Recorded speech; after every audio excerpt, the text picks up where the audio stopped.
Hay verdades que Dios no nos dejó escritas para satisfacer nuestra curiosidad, sino para prepararnos para el día más solemne que todos tendremos que enfrentar. La muerte no es un tema cómodo. No se presta para conversaciones ligeras. No cabe bien en una generación que vive distraída, entretenida, obsesionada con prolongar la juventud, suavizar el dolor y evitar cualquier pensamiento que nos recuerde nuestra fragilidad. Pero la Escritura no nos permite vivir de espaldas a esa cita inevitable. Todo hombre que vive tarde o temprano tendrá que morir. Algunos llegan a ese momento después de muchos años. Otros son llamados cuando nadie lo esperaba. Unos mueren rodeados de familia, otros en soledad. Unos después de larga enfermedad, otros en un instante. Pero todos llegan. Ningún poder humano puede cancelar esa cita. Ninguna cuenta bancaria, ningún tratamiento, ninguna influencia, ningún apellido, ninguna juventud, ninguna fuerza, ninguna prudencia puede garantizar que el corazón seguirá latiendo mañana. La muerte puede parecer lejana hasta que se vuelve inmediata. Y cuando llega, no pide permiso.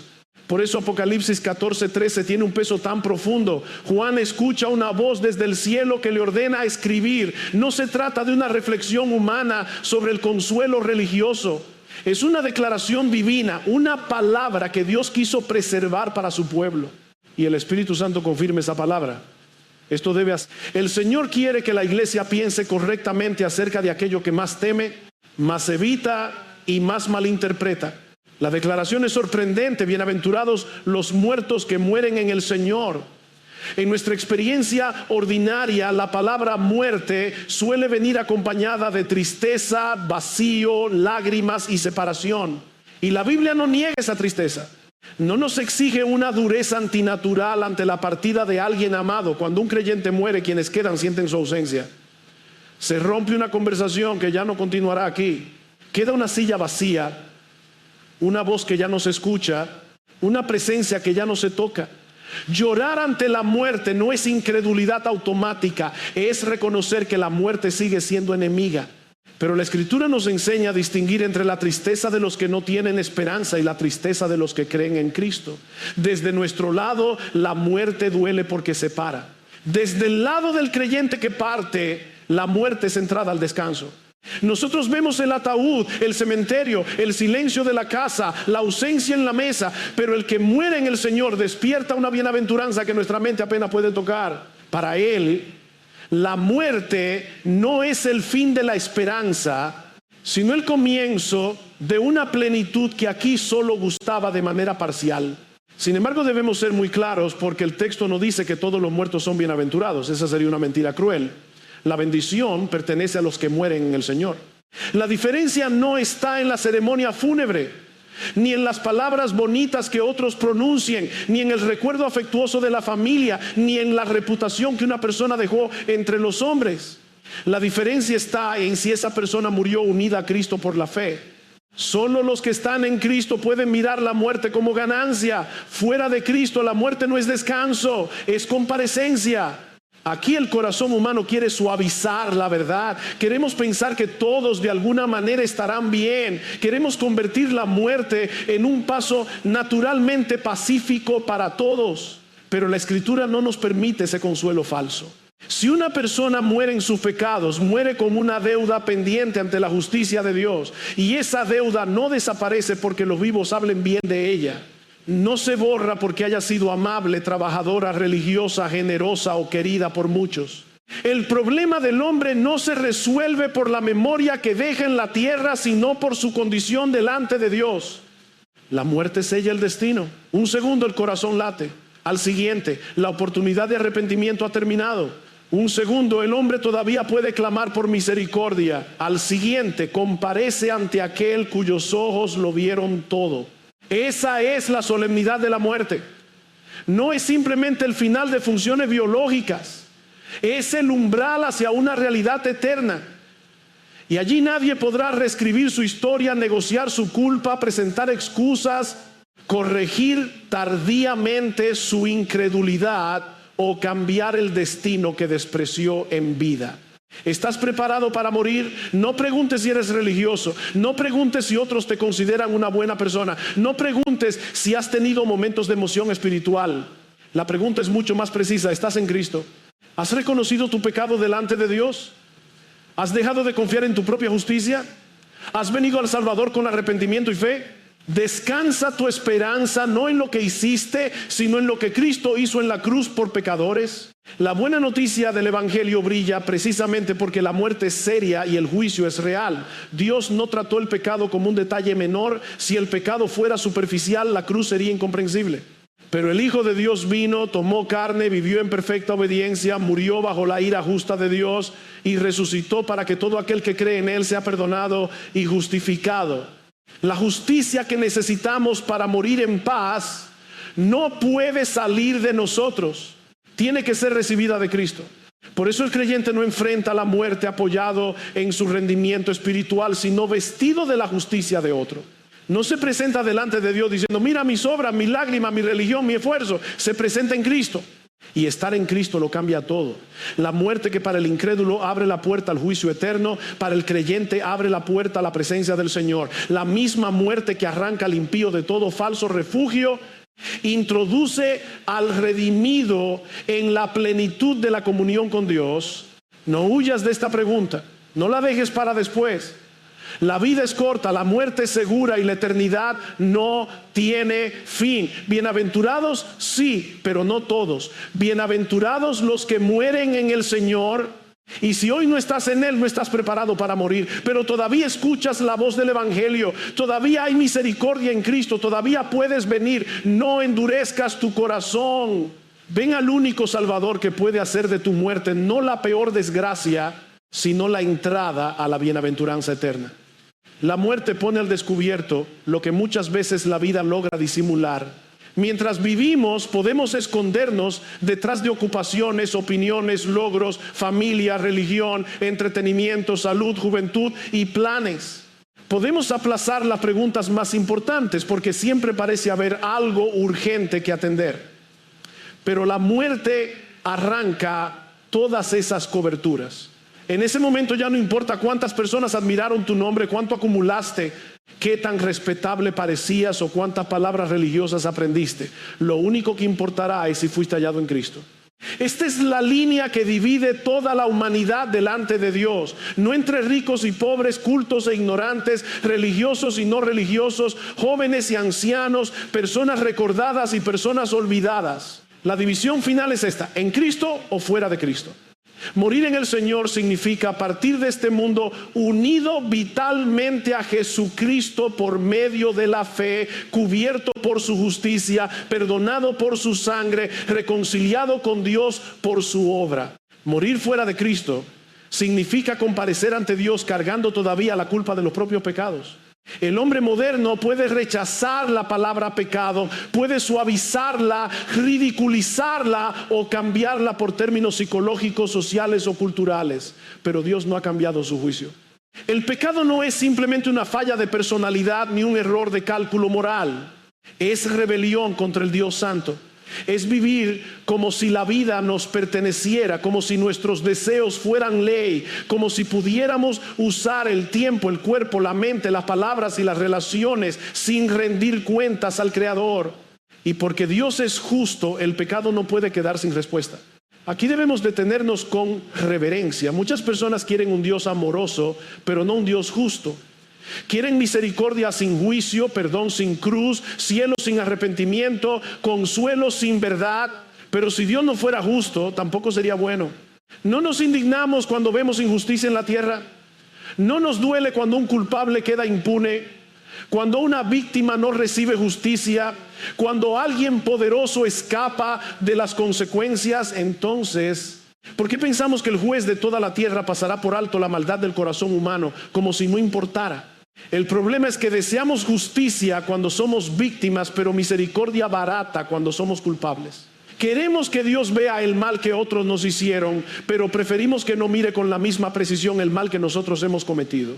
Sin embargo, la Escritura dice que todas las cosas están desnudas y abiertas delante de los ojos de aquel a quien tenemos que dar cuenta. No solo nuestras acciones visibles, sino también nuestras motivaciones escondidas, nuestros pensamientos impuros, nuestras palabras no pronunciadas, nuestras intenciones egoístas, nuestras omisiones, nuestras idolatrías secretas. ¿Estás dispuesto a ser juzgado por un Dios que conoce todo eso? No por una versión editada de tu vida, no por la imagen que otros tienen de ti, no por los momentos en que actuaste mejor, sino por la totalidad de tu existencia delante de la santidad perfecta. Si Dios abre el libro de tu vida, ¿qué defensa presentarás? ¿Dirás que no fuiste tan malo como otros? ¿Dirás que hiciste lo que pudiste? ¿Dirás que tuviste buenas intenciones? Ninguna de esas respuestas puede sostenerse delante de un juez que exige justicia perfecta. Por eso la justificación por la fe no es una doctrina secundaria para personas interesadas en teología. Es la diferencia entre morir bajo condenación o morir en paz con Dios. Ser justificado significa que Dios, el juez justo, declara justo al pecador que cree en Cristo. No porque el pecador se haya vuelto justo por sí mismo, no porque sus obras compensen su culpa, no porque su arrepentimiento sea un pago suficiente, sino porque Cristo obedeció perfectamente en lugar de su pueblo y cargó con la condenación que su pueblo merecía. La cruz no fue un accidente trágico ni un símbolo vago de amor. Fue el lugar donde la justicia y la misericordia de Dios se encontraron. Allí el pecado fue tratado con seriedad infinita. Allí el Hijo de Dios llevó la culpa de pecadores. Allí la deuda fue pagada, no con plata ni oro, sino con sangre preciosa. Por eso Dios puede perdonar sin negar su justicia. Por eso puede recibir al culpable que cree, no porque ignore su pecado, sino porque Cristo lo llevó. Esta es la buena noticia. La salvación no descansa en tu esfuerzo religioso, ni en tu capacidad de reformarte, ni en tu pertenencia a una iglesia, ni en tus emociones espirituales, ni en tus buenas obras. Descansa enteramente en Jesucristo. Él tiene la justicia que tú no tienes. Él ofrece el perdón que tú no puedes comprar.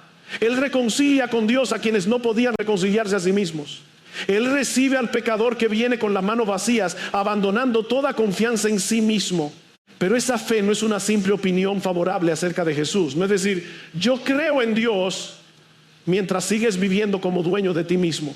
No es usar a Cristo como seguro contra el infierno sin rendirte a su señorío. La fe salvadora abraza a Cristo como Salvador y Señor. Confía en su obra, se arrepiente del pecado, renuncia a la justicia propia y comienza a caminar en obediencia. No somos salvos por esa obediencia. Pero una fe que nunca se inclina ante Cristo no debe sentirse segura solo porque sabe repetir palabras evangélicas. Por eso debes preguntarte con seriedad, ¿estás en Cristo o solo estás cerca de cosas cristianas? ¿Has sido justificado por la fe o simplemente has aprendido a hablar como alguien religioso? ¿Tu esperanza al morir será Cristo solo o todavía guardas en secreto una confianza en tu decencia, tus obras, tu historia, tu familia o tu iglesia? La muerte no respetará nuestras ilusiones. Solo los que mueren en el Señor son bienaventurados. Y si estás en Cristo, deja que esta verdad consuele tu alma. Tu muerte no será el pago final de tu culpa, porque esa culpa ya fue cargada por tu Salvador. Será el último paso de este peregrinaje doloroso hacia la presencia del Señor. Pero si no estás en Cristo, no te engañes con tranquilidad falsa. La muerte no será descanso para ti. Ven hoy al Salvador. La vida eterna es dádiva de Dios en Cristo Jesús. No la puedes merecer, pero puedes recibirla por fe. Porque Cristo es suficiente para salvar completamente a todo aquel que viene a Dios por medio de Él. La bienaventuranza de morir en el Señor no consiste solamente en escapar del castigo. Eso ya sería misericordia inmensa, pero el texto va más lejos. El Espíritu explica que los muertos que mueren en Cristo son bienaventurados porque descansarán de sus trabajos. Esa palabra descanso no debe entenderse como una existencia vacía, sin vida, sin gozo, sin adoración, como si la eternidad fuera una pausa silenciosa. Es el descanso del peregrino que llega al hogar, del obrero cansado que termina la jornada, del soldado que deja el campo de batalla, del hijo redimido que entra finalmente en la presencia de su Padre. Mientras vivimos en este mundo, aún siendo creyentes, cargamos con trabajos. No solo los trabajos externos de la vida diaria, aunque esos también pesan. Enfermedad, cansancio, pérdida, responsabilidades, presiones, conflictos, dolores del cuerpo, limitaciones de la edad, incertidumbres económicas, quebrantos familiares, lágrimas que otros no ven. Pero hay trabajos más profundos que solo el cristiano entiende en toda su intensidad: la lucha contra el pecado, la tristeza por no amar más a Dios, la vergüenza de caer otra vez, el dolor de ver en nosotros deseos que no armonizan con la santidad del Señor. El creyente verdadero no vive cómodo con su pecado. Puede caer, puede luchar, puede pasar por temporadas de debilidad, pero no puede hacer las paces con aquello que ofende a su Salvador. Hay una guerra en su interior. Quiere orar mejor y se encuentra distraído.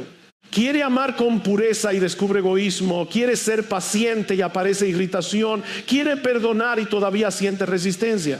Quiere vivir con toda su mente puesta en Cristo y descubre que su corazón se inclina con facilidad hacia lo visible, lo inmediato, lo pasajero. ¿No es esto un trabajo pesado para el alma regenerada? Por eso la promesa del descanso es tan preciosa.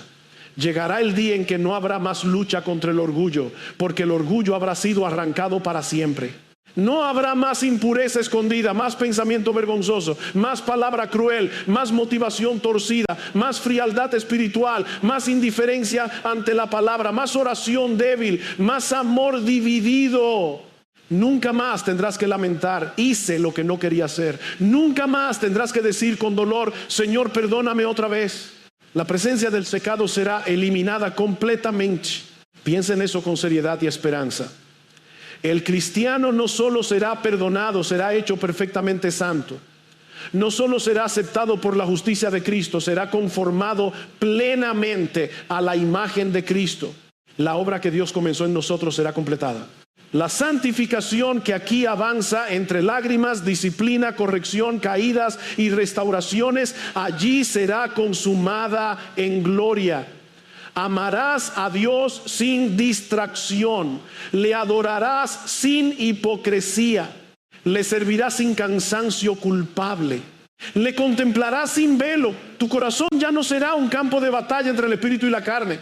Pero el descanso también incluye ser librados de las consecuencias del pecado ajeno. Vivimos en un mundo caído y ese mundo nos hieren palabras injustas, traiciones, abandonos, abusos de poder, murmuraciones, ingratitudes, engaños, crueldades, indiferencias. A veces el dolor entra por la puerta de la familia, por el matrimonio, por la iglesia, por amistades que parecían firmes, por autoridades que debían cuidar y no cuidaron. El creyente no camina por esta vida sin heridas. Cristo nunca prometió eso. Él dijo que en el mundo tendríamos aflicción, y sin embargo los que mueren en el Señor descansan. Descansan de un mundo que llama bueno a lo malo y malo a lo bueno.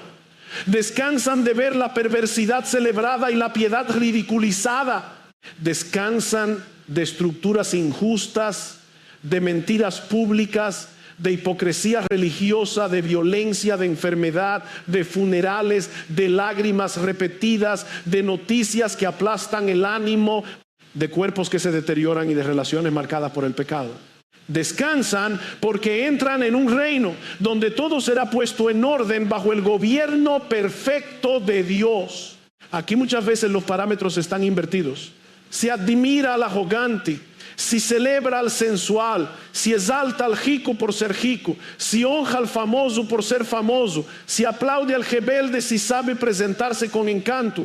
Pero en la presencia de Dios las cosas se ven como realmente son. Allí no será exaltada la vanidad sino la santidad. No brillará la apariencia sino la gracia. No habrá confusión moral, ni justicia torcida, ni lágrimas ignoradas. El mundo venidero no será una versión mejorada de este desorden. Será la creación restaurada bajo la presencia manifiesta del Señor. Apocalipsis nos muestra esa esperanza con palabras que deben entrar profundamente en el corazón. Dios habitará con su pueblo. Él mismo enjugará toda lágrima. No habrá más muerte, ni llanto, ni clamor, ni dolor, porque las primeras cosas habrán pasado. Nota bien, si allí no habrá lágrimas, es porque aquí sí las hay. Si allí no habrá muerte, es porque aquí la muerte todavía nos visita. Si allí no habrá dolor, es porque aquí el dolor atraviesa casas, cuerpos, conciencias y memorias. La esperanza cristiana no niega la aflicción presente, la coloca bajo la promesa de una gloria futura. Esto no es evasión. No es una fantasía piadosa para personas débiles. Es la palabra del Dios que no puede mentir. El mismo Dios que resucitó a Jesucristo de entre los muertos promete descanso a los que mueren en Él. Por eso el creyente puede llorar sin desesperarse. Puede sufrir sin concluir que Dios lo abandonó. Puede envejecer sin pensar que todo se está perdiendo. Puede enterrar a un hermano en Cristo con dolor verdadero, pero también con esperanza verdadera. La tumba del creyente no tiene la última palabra, pero esta promesa también examina nuestros afectos. ¿Anhelas ese descanso porque anhelas a Dios o solo quieres un cielo sin problemas? ¿Te duele el pecado porque ofende al Señor o solo porque te trae consecuencias? ¿Deseas ser libre de la corrupción de este mundo o en el fondo amas demasiado este mundo y solo quieres que sea más cómodo? El descanso eterno no es simplemente ausencia de sufrimiento, es presencia plena de Dios.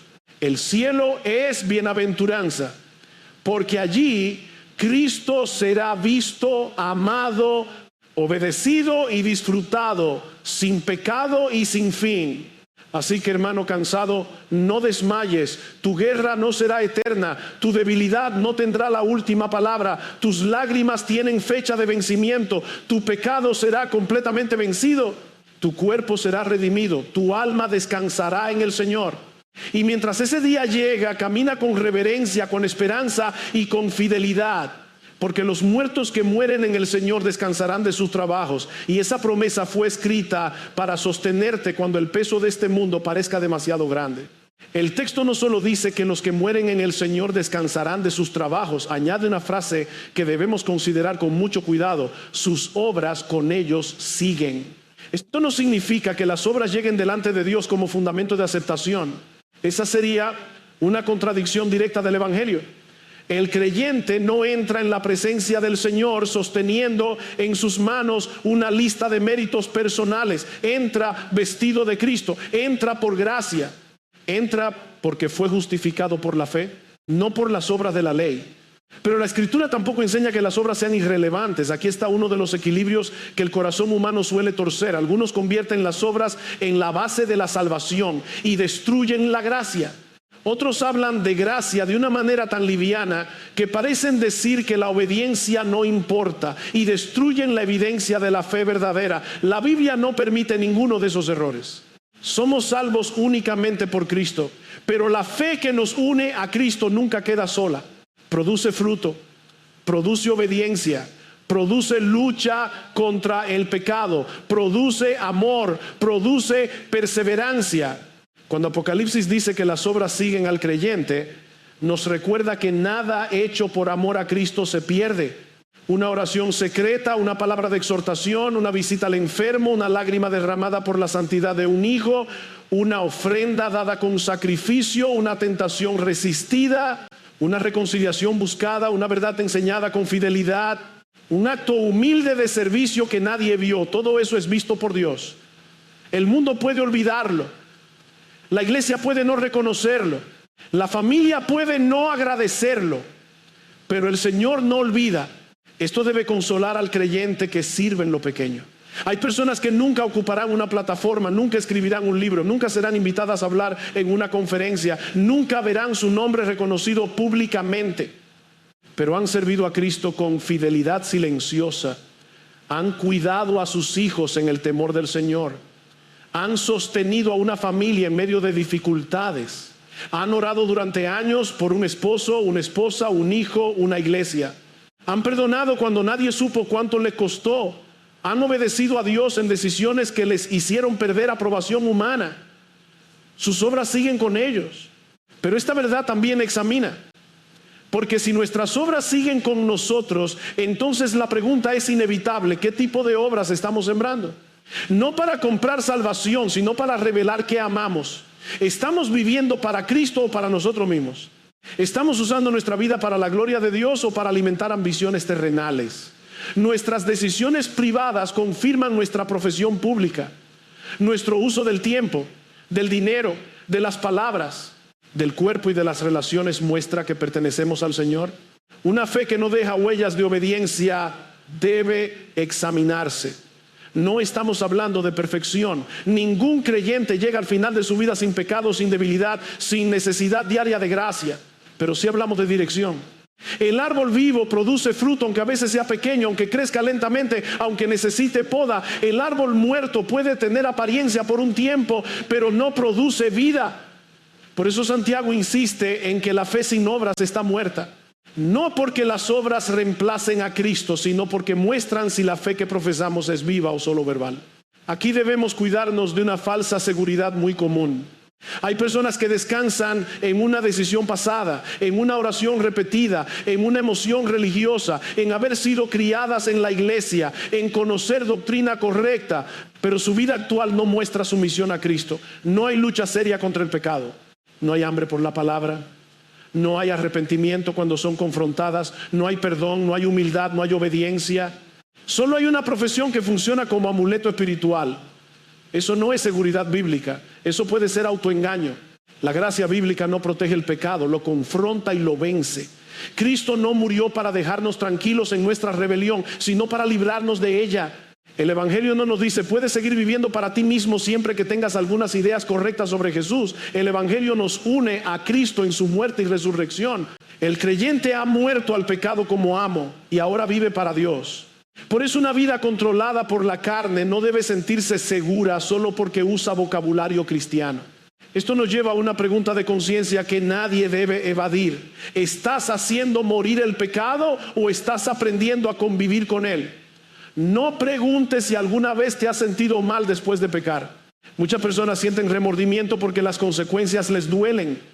No todo remordimiento es arrepentimiento. La pregunta es si odias el pecado porque ofende a Dios, si lo resistes, si lo confiesas, si luchas contra él, si tomas medidas concretas para no alimentarlo, si vuelves a Cristo cuando caes, si deseas sinceramente agradar al Señor. La Escritura habla con seriedad. Si vivimos conforme a la carne, moriremos. Pero si por el Espíritu hacemos morir las obras de la carne, viviremos. Esto no es un llamado a ganar salvación por disciplina moral. Es una descripción del camino de los que han sido vivificados por el Espíritu. Donde el Espíritu habita, hay guerra contra el pecado. Donde no hay guerra, no debemos apresurarnos a declarar paz. Un corazón espiritualmente muerto puede sentirse cómodo en lo que un corazón regenerado no puede tolerar. El cristiano verdadero no es alguien que nunca es tentado, ni alguien que nunca cae, ni alguien que nunca llora por su debilidad. Es alguien que ya no puede hacer del pecado su hogar. Puede tropezar, pero no puede instalarse. Puede ser herido en la batalla, pero no cambia de ejército. Puede sentir, hay en él un principio de vida que lo lleva una y otra vez a Cristo, al arrepentimiento, a la confesión, al trono de la gracia y al campo de batalla. Por eso las obras que siguen al creyente no son medallas de independencia espiritual, son fruto de la gracia, son evidencias de una vida que Dios produjo. Son señales de que el Espíritu estuvo obrando en una persona débil, formando obediencia, santidad, amor, perseverancia y temor de Dios. Al final incluso nuestras obras recompensadas serán motivo para glorificar a Cristo, porque sin Él nada podríamos haber hecho. La corona que el Señor dé a sus siervos será devuelta en adoración, porque toda fidelidad verdadera nació de su fidelidad primero. Así que no separes lo que Dios ha unido. Descansa solo en Cristo para ser aceptado, pero examina si tu vida está produciendo fruto de haber sido unido a Cristo. Mira la muerte con esperanza si estás en Él. Pero mira tu vida con seriedad mientras todavía caminas aquí. Porque los que mueren en el Señor descansan de sus trabajos y sus obras con ellos siguen. Si las obras siguen al creyente y si la vida del creyente se distingue por una lucha real contra el pecado, entonces debemos entender cómo se pelea esa batalla. No basta con decir debo cambiar. No basta con sentir vergüenza. No basta con prometer en momentos de culpa que nunca volverá a suceder. La Escritura nos enseña que el pecado debe ser mortificado, puesto a muerte, tratado como enemigo, no como una debilidad simpática que podemos hospedar en un rincón del alma.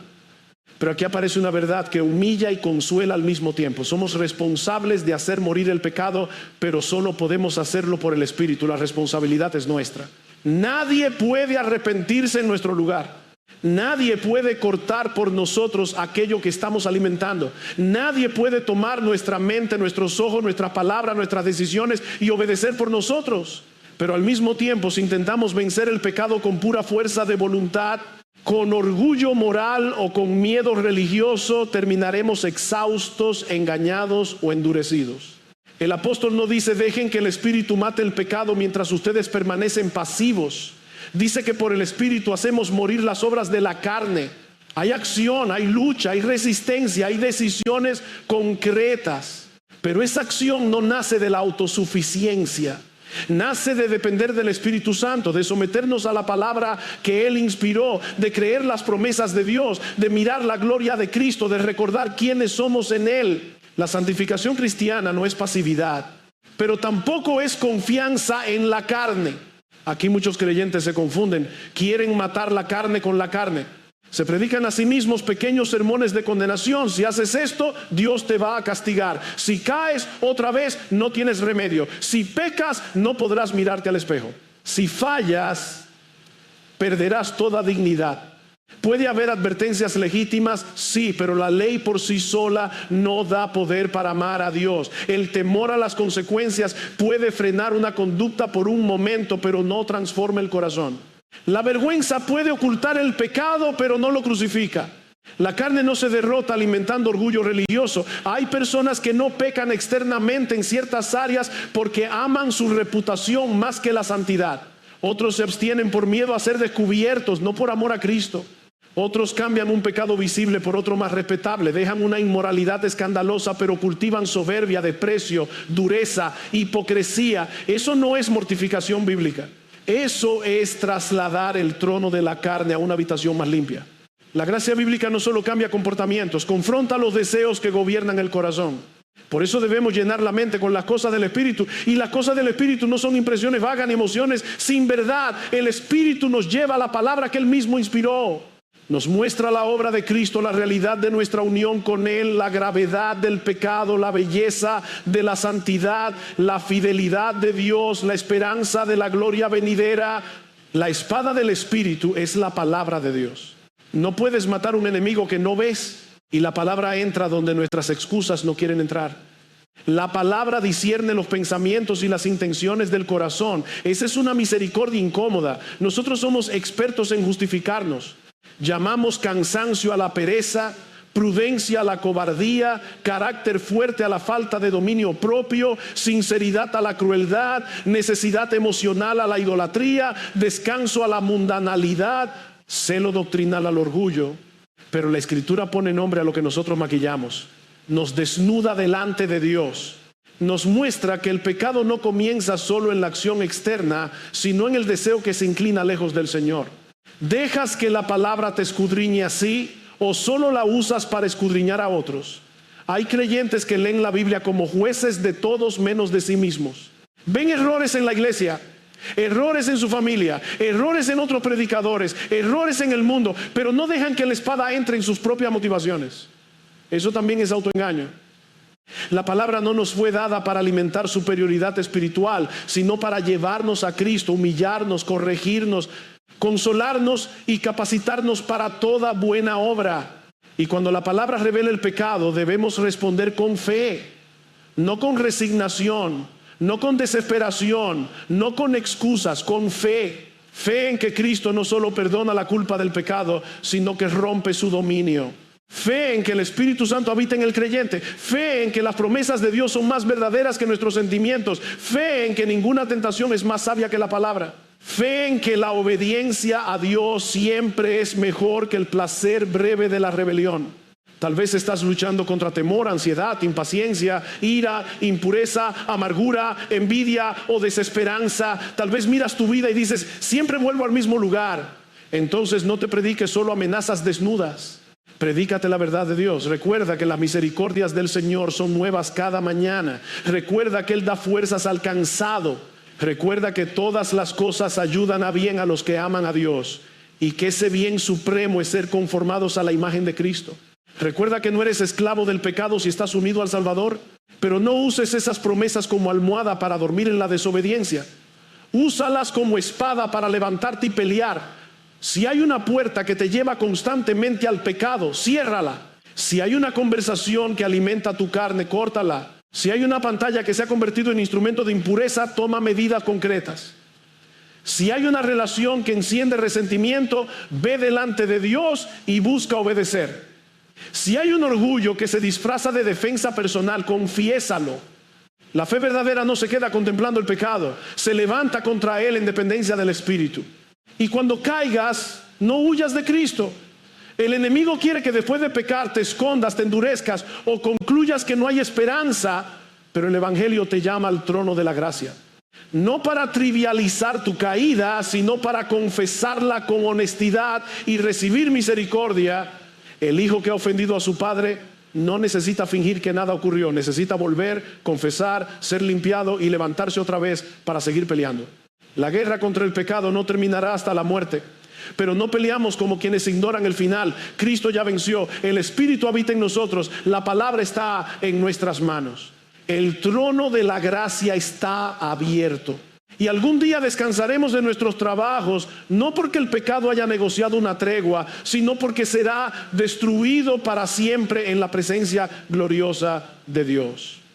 La pregunta final no es simplemente si entiendes la doctrina de la mortificación del pecado, puedes entenderla, explicarla, defenderla y aún así vivir sin practicarla. La pregunta es más profunda y más peligrosa. ¿Quieres realmente matar el pecado que mora en ti? No si quieres evitar sus consecuencias. No si quieres conservar tu reputación. No si quieres sentirte menos culpable. ¿Quieres verlo morir porque has entendido que ofende a Dios, entristece tu comunión con Él, desfigura tu testimonio y busca esclavizarte otra vez? Aquí no hay lugar para neutralidad. El pecado no es un huésped inofensivo. No viene a conversar, viene a gobernar. No pide un pequeño espacio, exige el trono. No promete placer para después dejarte intacto, promete libertad mientras fabrica cadenas. Por eso el creyente no puede negociar con él. No puede alimentarlo en secreto y pedir fuerza en público. No puede acariciar aquello que Cristo murió para destruir. La gracia bíblica no nos enseña a convivir con el pecado, sino a llevarlo diariamente al lugar de ejecución. Pero si una persona no quiere matar su pecado, si lo ama, si lo defiende, si lo justifica, si se deleita en él sin lucha, sin arrepentimiento, sin dolor delante de Dios, debe escuchar la advertencia con toda seriedad.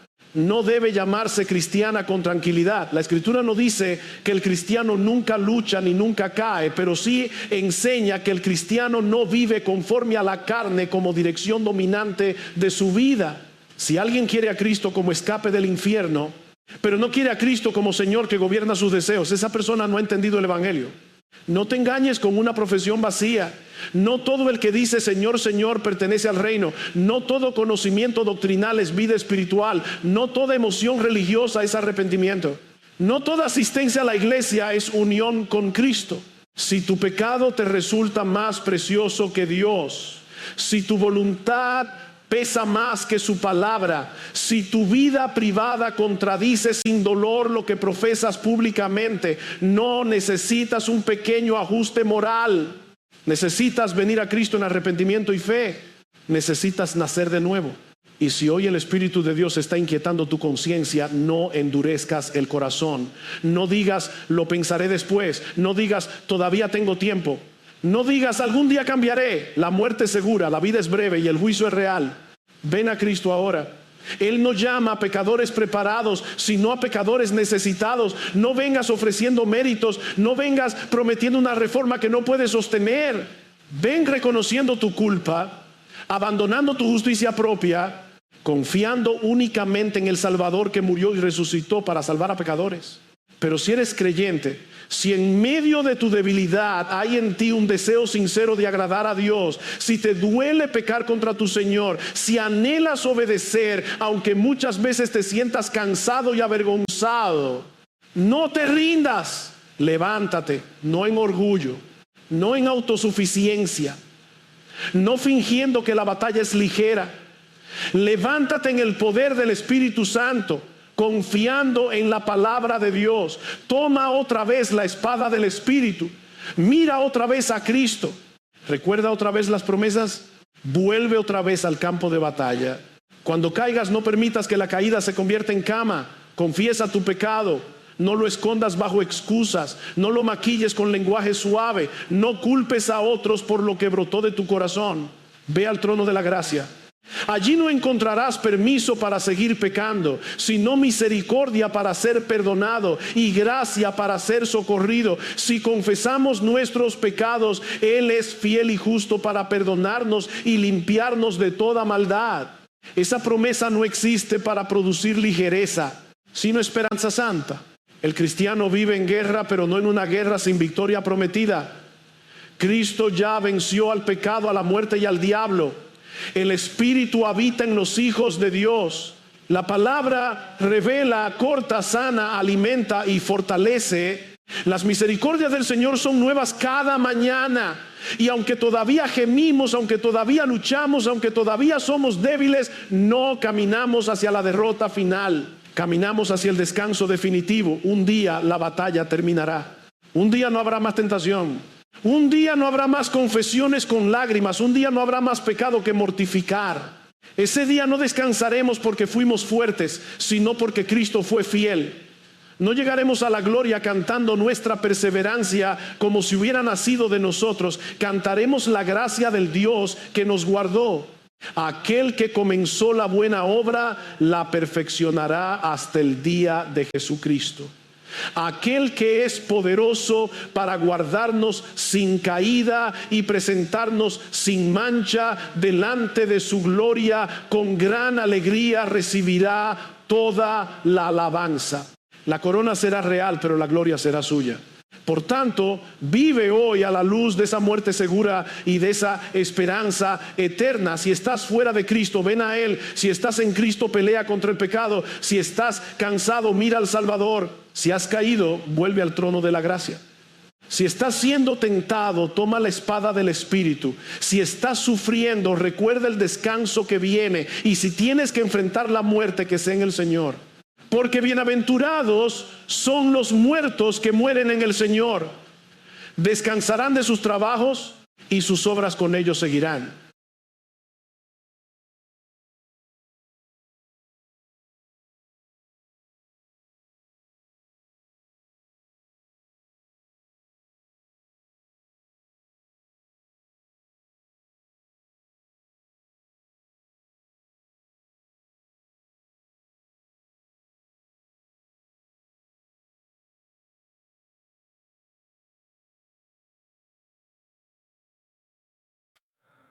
This world is endless, so wide, so broad, but somehow I'm still lost in you.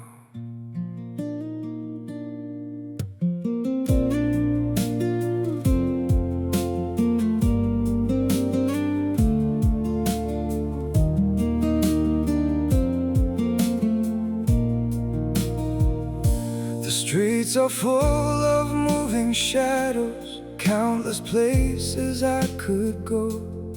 City shining, people passing, yet I still feel so alone. Every road keeps leading nowhere, every sky feels cold and blue. In this world so vast and open, I'm still lost in missing you.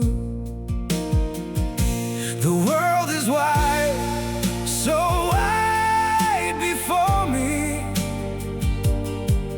but I keep losing my way. Somewhere in the endless distance, your memory makes me stay.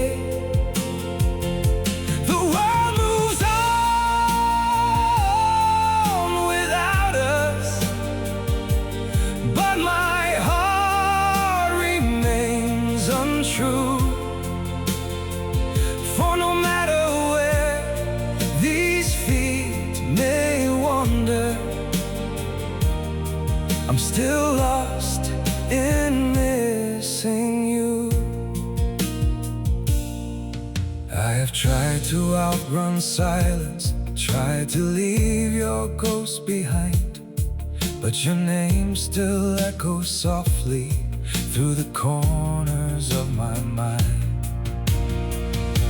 The world is wide, so wide before me, but I keep losing my way. Somewhere in the endless distance, your memory makes me stay. The world moves on without us, but my heart remains untrue. For no matter where these feet may wander, I'm still lost in missing you.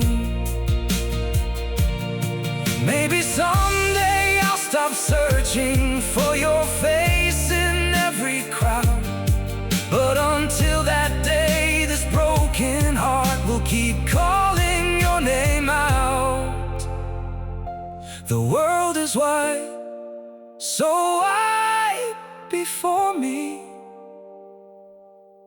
but I keep losing my way. Somewhere in the endless distance, your memory makes me stay. The world moves on without us, but my heart remains untrue. For no matter where these feet may wander, I'm still lost in missing you.